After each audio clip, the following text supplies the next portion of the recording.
Hey guys, back here at San Diego Comic-Con with more of the gang from Luke Cage, a show that everyone is very excited about.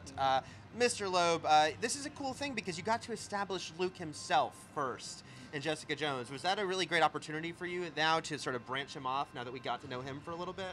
Yeah, at the end of the day, it did turn out. It was obviously a risk that we took because whenever you introduce a new character, you hope that the audience is going to respond. The good news was that the moment Mike Coulter walked on Jessica Jones, everyone was going, okay, can we have a Luke Cage show now? Right. And so we got very lucky that while that was going on, Cheo Coker, our showrunner, was writing furiously away with his group.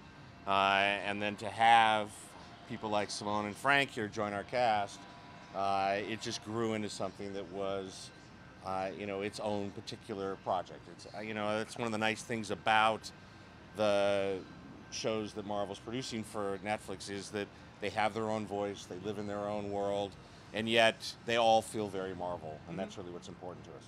Now, Simone, you were playing a character I'm a huge fan of, and I know I'm not alone on that. Misty Knight has a rich history in Marvel. So when you got this role, did you find out all that history? Was it a lot to sort of immerse yourself in? I found out the history in a gradual way.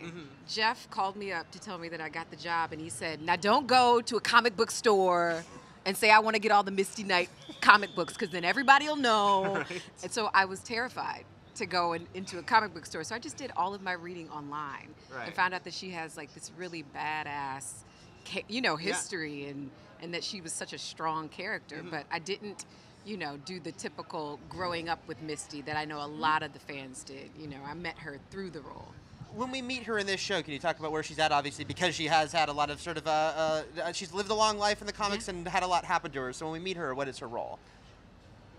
I can. You can start. I mean, exactly what she was doing. Okay, great. So she's a detective in Harlem.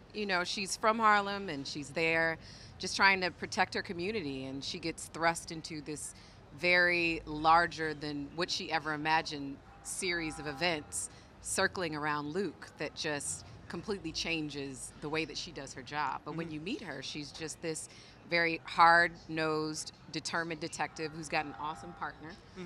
Frank Whaley over here. Sexy partner. That was in the description. They can barely keep their hands off of each other. Well, there is some romance. Yeah.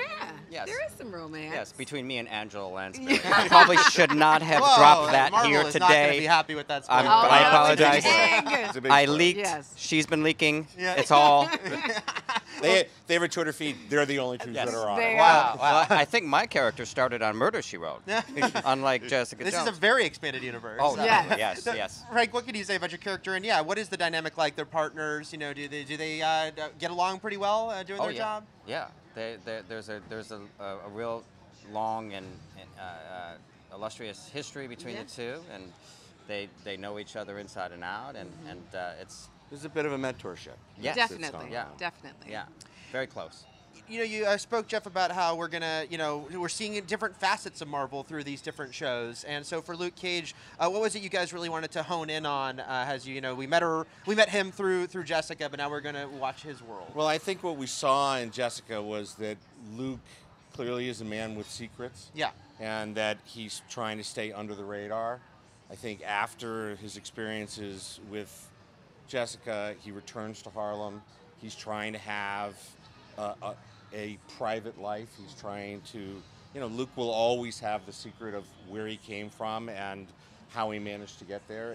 And as it happens with all the great Marvel heroes, is, once that destiny touches you, you can't undo it. Right. And so it is the story of a fugitive, but more importantly, it's the story of how this particular hero has to come to terms with the responsibility of his life.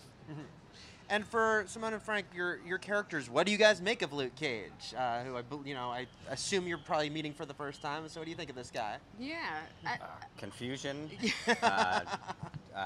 awe. Yeah. I mean, it's I think pretty amazing. In the beginning, obviously we don't know.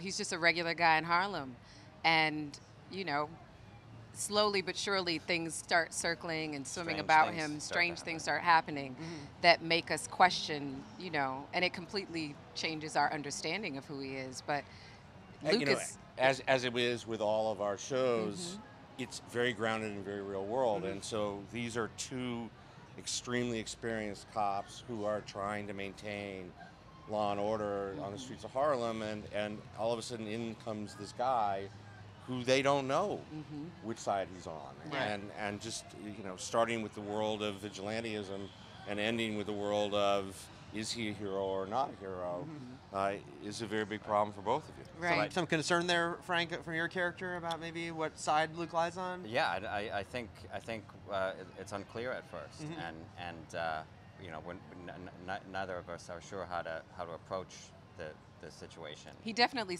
feels like more of a problem. He's not necessarily trying to be a part of the solution from our perspective as cops. Yeah. So it creates some tension. Yeah. Lastly, guys, Simone, you're going to be cursed with this question for a while.